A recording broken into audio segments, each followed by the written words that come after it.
मेरे YouTube पे astronaut पर आपका स्वागत है। नमस्कार, मैं हूं नरेश कुमार। सबसे पहले उन दर्शकों का धन्यवाद जिन्होंने पेज को सब्सक्राइब किया है, पेज के वीडियोस को शेयर कर रहे हैं, लाइक कर रहे हैं और कमेंट बॉक्स में हमें अपनी राय भी दे रहे हैं। और उन दर्शकों को भी धन्यवाद, जब मैं थोड़ा सा एक वीक का गैप ले गया बीच में due to some technical reason, बहुत सारे मैसेज आए, बहुत सारे लोगों के फ़ोन आए, कॉल आए और पर्सनल नंबर पर भी, यूट्यूब के ऊपर भी आप सबको लगा कि मैं पता नहीं कहाँ गायब हो गया हूँ। लेकिन मैं यहीं पर हूँ, कुछ तकनीकी समस्या के कारण चीज़ें जो है वो एग्जीक्यूट नहीं हो पा रही थी। शनिवार को मिलेंगे, लाइव भी मिलेंगे और एनालाइज करेंगे, दोबारा से फिर से एनालाइज करेंगे और क्या है गोल्ड में, क्या है सिल्वर में, क्या है इक्विटीज़ में, सारा कुछ आपके साथ मिलकर एक बार फिर बैठेंगे शनिवार शाम को। लेकिन आज जो वीडियो पेश करने जा रहा हूँ वो एक ह्यूज डिमांड के ऊपर है, क्योंकि मैं था नहीं पिछले एक वीक में लगातार। तो कुछ लोगों के मैसेज आए, जब मैंने मेटल वाला वीडियो डाला तो उसमें कुछ लोगों के मैसेज आए कि राहु का नक्षत्र हो रहा है परिवर्तन, सतभिषा में राहु आ रहे हैं, तो क्या रहेगा। अब राहु का जो नक्षत्र परिवर्तन होता है, हर 4 साल में एक बार राहु जो है वो अपने नक्षत्र में आते हैं। जैसे मिथुन राशि में आएंगे तो वो अपने ही नक्षत्र में आ जाएंगे, आर्द्रा में। यदि वो तुला में आएंगे तो वो स्वाति में आ जाएंगे और यदि वो कुंभ में आएंगे तो वो सतभिषा में आ जाएंगे। ये राहु के अपने 3 नक्षत्र हैं। अब सवाल यह है कि क्या सतभिषा नक्षत्र में आकर राहु अच्छा ही करेंगे, गोल्ड के लिए क्या करेंगे, सिल्वर के लिए क्या करेंगे और इक्विटी के लिए क्या करेंगे। इसको फिर टेस्ट करने के लिए थोड़ा सा पीछे भी जाना पड़ेगा कि क्या जब जब राहु अपने नक्षत्र में आए तो उसके क्या फल रहे। तो चूंकि सतभिषा में आ रहे हैं तो सबसे पहले सतभिषा की ही टेस्टिंग की कि यार बैक डाटा क्या कहता है वहां पर। और जब हम पीछे जाते हैं तो अल्टीमेटली सतभिषा है तो 18 साल पहले पीछे जाएंगे, फिर उससे भी 18 साल पीछे जाएंगे। इन द मीनवाइल जब राहु तुला में आए या राहु मिथुन में आए तो उसके भी नक्षत्रों की एक बार टेस्टिंग करके देखी कि एक्चुअल में इक्विटी ने, गोल्ड ने और सिल्वर ने कैसे परफॉर्म किया। तो ये डाटा के साथ है, सारा बैक टेस्टिंग डाटा आपके सामने है। इस डाटा को आप भी क्रॉस वेरीफाई कर सकते हैं, विद डेट्स के साथ है। और आगे क्या हो सकता है इसको इसी डाटा के आधार के ऊपर एनालाइज करने की कोशिश करेंगे, ताकि आपके पास, जिनके पास पोजीशंस हैं, इक्विटी में है, गोल्ड में है, सिल्वर में है, उसका डिसीजन जो है वो उस हिसाब से आप ले सको। ये वीडियो जो है वो किसी भी तरीके की निवेश सलाह नहीं है, ये एक एनालिसिस है राहु के ट्रांजिट का अपने ही नक्षत्र में कैसे प्रभाव पड़ता है। राहु की एक जो है वो आदत होती है, जहां पर भी होता है वो उस चीज को बढ़ा देते हैं, खासतौर पर ग्रीड एंड फियर को बढ़ा देते हैं। तो जब ग्रीड एंड फियर बढ़ता है तो क्या होता है, मार्केट थोड़ा सा पीक कर जाता है। ये आपको डाटा बताएगा कि कहां कहां कब कब पीक किया और कैसे कैसे पीक किया है। डाटे का जो स्क्रीनशॉट है वो भी आपके सामने साथ साथ चलता रहेगा। मैंने तो बस इसको बनाया है और इसको पढ़ रहा हूं आपके सामने। बाकी आप इसको एनालाइज करिएगा, आपको खुद को भी एनालाइज करना है। मैं तो अपने लेवल के ऊपर एनालाइज करूंगा ही करूंगा, आपको खुद को भी एनालाइज करना है कि क्या चीजें रही हैं। तो सतभिषा में आ रहे हैं राहु 23 नवंबर को, अगले साल 30 जून तक रहेंगे। यदि हम ट्रू राहु की बात करेंगे तो 2 दिसंबर से लेकर 2 अगस्त का समय है, क्योंकि ट्रू और मीन राहु में कुछ समय का अंतर होता है, 10-15 दिन का अंतर वैसे पड़ जाता है। तो डेट्स दोनों यही हैं, 23 नवंबर 2 दिसंबर ट्रांजिट का है ट्रू राहु का, और 30 जून और 2 अगस्त ये चीजें हैं इसमें ट्रांजिट में। और लास्ट टाइम कब हुआ था तो 4 फरवरी 1970 को राहु सतभिषा में आए थे, 11-10-1970 तक रहे थे। उस समय मार्केट पार्टिसिपेशन इतनी थी नहीं एक्चुअल में, ना गोल्ड में थी, ना सिल्वर में थी, ना इक्विटी में थी। इक्विटी हमारा तो होता ही नहीं था उस समय, डाउ था, तो डाउ को स्टडी किया। लगभग सब कुछ फ्लैट था उस समय जब राहु पिछली बार सतभिषा में थे 70 में, तो कोई भी ज्यादा मूवमेंट नहीं थी। लेकिन ये एक ऐसा पीरियड था 70 का जहां से गोल्ड राइज करना शुरू हो गया था। 70 में गोल्ड था $35, 80 में गोल्ड था आपका $670 के आसपास। तो ये जो तेजी आई थी राहु के अपने नक्षत्र में आने के बाद से शुरू हुई थी, ये एक था। लेकिन ट्रांजिशन पीरियड के दौरान ऐसा कुछ नहीं हुआ था जिसको हम बोले कि बहुत सिग्निफिकेंटली ग्रो कर गया गोल्ड या सिल्वर या इक्विटी, ऐसा कुछ नहीं हुआ था। ये डाटा बोलता है पीछे का, डाउ का भी डाटा बोलता है, गोल्ड का भी और सिल्वर का भी डाटा बोलता है। अब उसके बाद 1988 का पीरियड आता है, ये 11/9/1988 की डेट है। 11/9/1988 से लेकर 21/5/1989 तक का समय है, जब राहु सतभिषा नक्षत्र में थे। अब यहां पर देखिए क्या हुआ, यहां पर गोल्ड भी माइनस, सिल्वर भी माइनस और इक्विटी भी माइनस। 89 में तो हमारा बाजार आ गया था। 89 का जो डाटा है वो है 14.61% माइनस गोल्ड में गिरावट आई थी 14.5%, 15% के आसपास की। सेम सिल्वर में हुआ था, सिल्वर में थोड़ी सी गिरावट ज्यादा थी, 19.25% का जो है वो गिरावट आया था। लेकिन इक्विटी उस समय निकल गया था। इक्विटी में हमने देखा कि इक्विटी 14.25% चढ़ गया, यानी कि जब राहु आए अपने नक्षत्र में तो इक्विटी 14% तेज और गोल्ड सिल्वर डाउन। ये 88-89 का डाटा है आपके सामने। अब यदि हम पिछले 2007 का कंपैरिजन करते हैं, अब 2007 सबको याद है क्योंकि थोड़ा सा करीब है, उसके बाद 2008 का फॉल आया था। तो मुझे काफ़ी फ़ोन आया कि 2008 में ना जब बाजार गिरा था, उससे पहले राहु अपने नक्षत्र में था। तो जब राहु अपने नक्षत्र में था तो क्या हुआ था, ऐसा क्या हो गया था कि बाजार बहुत तेज हो गया था और उसके बाद एक बड़ी गिरावट आई थी और लंबी गिरावट आई थी। तो जब लास्ट टाइम था तो 18/4/2007 को राहु सतभिषा में आए थे, 18 अप्रैल 2007 को, और 26/12/2007 तक रहे थे। और ये एग्जैक्ट डेट है जिसके बाद जनवरी में गिरावट शुरू हो गई थी। जनवरी 2008 में लेमन ब्रदर का क्राइसिस आ गया था। इसका मतलब यह है कि जब राहु अपने ट्रांजिट में थे अपने नक्षत्र में, तो उस समय पर्दे के पीछे बहुत कुछ पक रहा था जो बाद में आकर बस्ट हो गया जब राहु ने नक्षत्र चेंज किया। तो अब क्या हुआ था, उस समय गोल्ड 21% भागा था। ये उसी 2007 के पीरियड का समय है और सिल्वर में लगभग 6% की तेजी देखी गई थी। ये बिल्कुल नॉमिनल तेजी है। 8 महीने में कोई भी कमोडिटी, कोई भी स्टॉक 6% निकल सकता है। तो इसका मतलब यह है कि गोल्ड ज्यादा शाइन किया था 2007 में, और इक्विटी यानी कि हमारा अपना निफ्टी जो है वो 38.64 लगभग 39% भाग गया था। तो जो सतभिषा नक्षत्र है उसका क्रक्स क्या निकलता है, 70 को छोड़ दें, यदि हम 88 89 पे आते हैं और 2007 पे आते हैं तो इक्विटी दोनों बार बढ़ गई, गोल्ड 2 बार बढ़ गया, गोल्ड 1 बार बढ़ गया और आपका सिल्वर भी 1 बार बढ़ गया। इसका मतलब यह है कि सतभिषा नक्षत्र में राहु जो है वो इक्विटी को बढ़ा सकते हैं। मींस यहां पर क्रक्स ऑफ द स्टोरी ये निकल आता है कि सतभिषा नक्षत्र में राहु इक्विटी को बढ़ा सकते हैं। गोल्ड सिल्वर में मामला 50-50 है। 50-50 इसलिए क्योंकि एक बार गिरा एक बार चढ़ा, तो इसको 50-50 लेकर चलेंगे। अब यदि राहु का जो ट्रांजिट है दूसरे नक्षत्र में हम देखते हैं, जो जहां पर आर्द्रा नक्षत्र है वहां पर देखते हैं, तो वहां पर देखिए क्या चीजें सामने आती हैं। अब ये आर्द्रा का चार्ट आपके सामने आ गया। आर्द्रा में राहु थे 30/6/1982 से लेकर 9/3/1983 तक। अब यहां पर देखिए क्या चीजें निकल कर आती हैं। गोल्ड देखिए यहां पर 34% बढ़ गया, 34% की गोल्ड में तेजी। सिल्वर लगभग 81% बढ़ गया और 39% इक्विटी बढ़ गई। यानी कि राहु अपने नक्षत्र में है, आर्द्रा में है।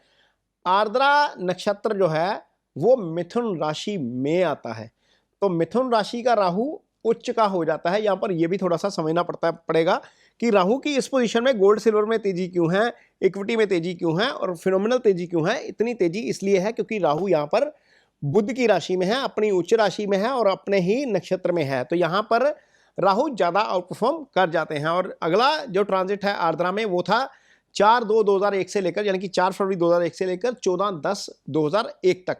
अब यहां पर क्या हुआ, गोल्ड 6% बढ़ गया, 6% नॉमिनल ग्रोथ होता, बहुत ज्यादा नहीं है। सिल्वर भी लगभग 6.25% के आसपास है। इक्विटी यहां पर गिर गया, इक्विटी -32% गिरा। इसका रीजन क्या था, 2001 का .com बबल किसको याद है, सबको याद होगा। उस समय ग्लोबल इक्विटी फॉल आया था, उसमें राहु के ट्रांजिट के अलावा जुपिटर की भी भूमिका थी। जुपिटर शनि के साथ थे, उस समय जुपिटर पीड़ित थे, इसलिए इक्विटी गिर गया। गोल्ड सिल्वर फिर भी संभला रह गया। तो यहां पर ये जो डाटा है ये आर्द्रा नक्षत्र में राहु का होने का, और क्योंकि राहु यहां पर जब आर्द्रा में थे तो गुरु शनि साथ थे, इस कारण ये दिक्कत आई। इसके बाद कोरोना किसको याद है, ओबेसली 18 साल बाद ही आएगा ना। कोरोना में क्या हुआ था, कोरोना में 11 सितंबर 2019 को राहु जो है वो आर्द्रा में आते हैं और 20/5/2020 तक रहते हैं।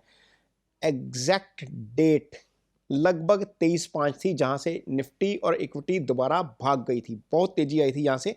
जैसे ही राहु अपने नक्षत्र से निकले मार्केट भाग गया। लेकिन इससे पहले राहु ने क्या किया, इससे पहले राहु ने 17% गोल्ड बढ़ा दिया, 18% 19% के आसपास का सिल्वर बढ़ा दिया और 17% के आसपास का फॉल दिया निफ्टी में या बाकी ग्लोबल इंडेक्स में, क्योंकि उस समय कोरोना आ गया था। कोरोना के समय जो बाजार गिरा, टोटल ओवरऑल यदि हम उसको वैल्यूएट करते हैं राहु के गोचर के पीरियड के बीच में, तो 17.3% का फॉल था। और इमेजिन करिए इसी फॉल के बाद में एक रैली आई जबरदस्त। 2007 में भी यही हुआ, फॉल आया, फॉल के बाद रैली आई इक्विटी में। तो मतलब यह है कि राहु जब अपने नक्षत्र में है तो इक्विटी को गिराता है फिर बढ़ाता है। और खासतौर पर जब आर्द्रा में है, आर्द्रा में तो ये पोजीशन देखने को मिल गई, 2 बार में मिल गई, 2001 में भी मिल गई और ये आपका 2019-20 में। हालांकि 2019-20 का जो फॉल था उसमें बहुत सारे कारक जिम्मेवार थे। उसमें गुरु शनि साथ थे, वो भी कुंभ राशि में थे उस समय, और 5 ग्रह थे साथ में। 26 दिसंबर 2019 को एक ग्रहण लगा था जिस समय 6 ग्रह प्रभाव में आ गए थे। कोरोना आउटब्रेक उसी समय हुआ था। ये बहुत बड़ा एक फैक्टर था जिसमें राहु की भी भूमिका थी। लेकिन राहु का अपने नक्षत्र में ट्रांजिट कहाँ क्या लेकर आता है, इस वीडियो का विषय लगभग फिलहाल यही है। तो राहु के नक्षत्र में गोचर और गोल्ड, सिल्वर और इक्विटी के ऊपर इसका क्या इंपैक्ट पड़ता है, ये आर्द्रा नक्षत्र में राहु के गोचर के लिहाज से इसको समझने की कोशिश की। अब हम स्वाति नक्षत्र के ऊपर आएंगे। स्वाति में राहु तब होते हैं जब वो तुला राशि में होते हैं। ये देखिए आपके सामने चार्ट खुल गया, ये स्वाति नक्षत्र है। तो 18/4/1976 18 अप्रैल 1976 को राहु जो है वो स्वाति नक्षत्र में आए थे और 26/12/1976 तक रहे थे। गोल्ड का रिटर्न था लगभग 4.5% के आसपास, सिल्वर माइनस में था। निफ्टी कह रहे हैं या उस समय डाउ जोन्स कह लें, वो फ्लैट था क्योंकि निफ्टी नहीं था उस समय। तो डाउ जोन्स को स्टडी किया गया, डाउ जोन्स का परफॉर्मेंस लगभग फ्लैट था। और यदि हम इसका दूसरी बार का विश्लेषण करते हैं तो 23/11/1994 से लेकर 2/8/1995 यानी कि 2 अगस्त 1995 तक राहु स्वाति नक्षत्र में थे। और इस दौरान गोल्ड का रिटर्न रहा था लगभग नॉमिनल 1.25%, जो सिल्वर माइनस फ्लैट कह सकते हैं इसको। जैसे फ्लैट था 76 में, वैसे ही फ्लैट 1994 में भी रहा।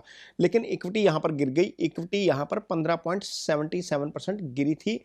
ये 1994 और 1995 का गोचर है। और इसके बाद जब आया राहु आया 2013 में, 30/6/2013 से लेकर 9/3/2014 यानी कि 9 मार्च 2014 तक। सबको यह समय याद होगा, उस समय देश में, यहाँ पर इंडिया में करप्शन वाला जो आंदोलन था वो पीक पे था।